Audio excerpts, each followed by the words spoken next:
So just a quick video here on the new legal requirement that is coming into effect in New Zealand.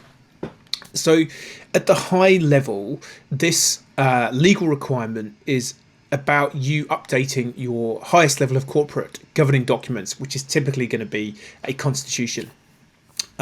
If you already have a constitution, it is a simple matter of updating it with two new clauses. One is the purpose clause and the other is the stakeholder clause.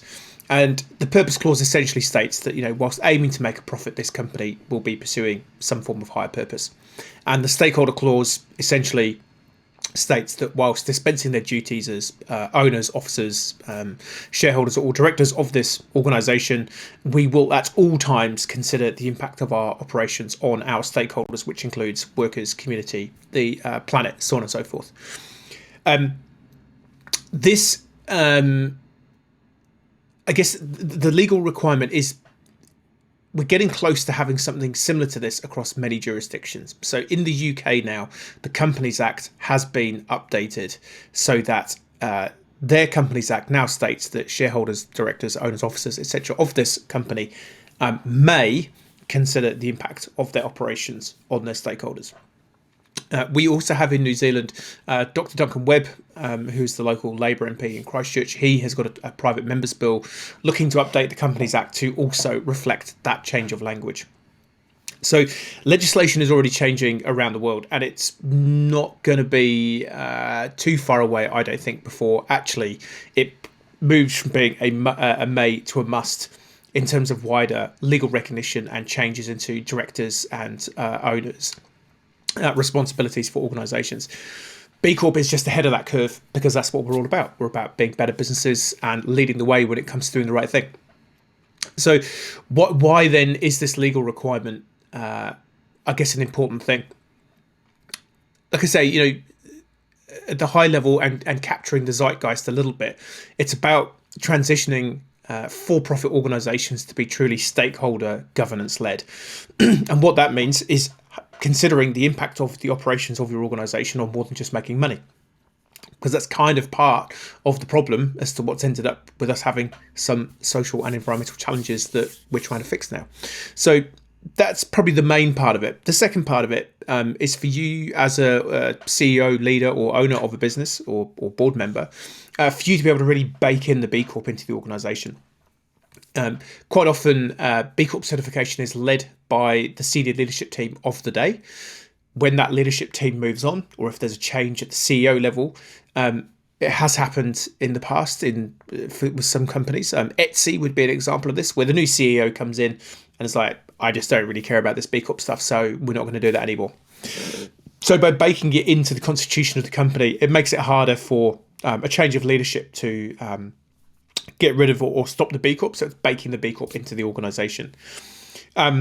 Secondly, I guess it's a mechanism for CEOs, leaders of companies, particularly publicly listed companies, and also more so from the US, where obviously the framework comes from, where in the US, it is your fiduciary duty as the CEO to earn more money next quarter than you did this quarter. And to do that, you quite often have to compromise the impact of your operations in terms of negative outputs that you're going to have on your either employees. So you might have mass layoffs, or it might do something harmful to the planet or your community or one of your other stakeholders for you to enable making that profit. So the other part of it is it gives CEOs, senior leaderships and shareholders the option to sort of say, look, whilst we intend to make more profit next quarter, we might not, because to do that, we would have to go against our core purpose and or our stakeholders. So those are the sort of the main two parts of the of the stakeholder governance and the legal requirement. If you don't have a constitution, let us know. We have got a template constitution which you can use.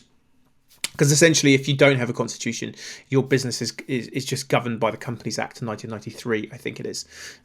So hopefully that makes some sense about the legal requirements.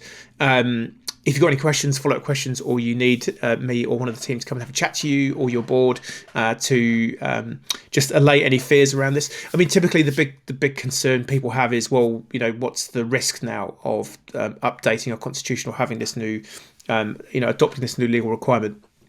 I am not a lawyer. None of this is legal advice. None of what I've said is legal advice. However, what I understand from what I have been informed from B Lab is that you are at no higher risk of being sued if you were not, or if you were found to have taken the for-profit decision over the sort of for-purpose or stakeholder-led decision. It's not saying that you can't do that. It's just asking you that before you make the sort of the knee-jerk classical for-profit decision, we are actually just going to have a pause and have a think about, well, what impact does this have? And this is all part of the journey of transitioning into being truly purpose-led businesses. Balancing purpose and profit, it's sometimes not easy. And sometimes we do have to make the for-profit decision to enable us to make more purpose in the long term. So it's all part of this fun transition period that we're all playing a part in as B Corps in this day and age. So there we go. Yeah, so like I say, any other questions or concerns, just reach out to me and we will answer those for you.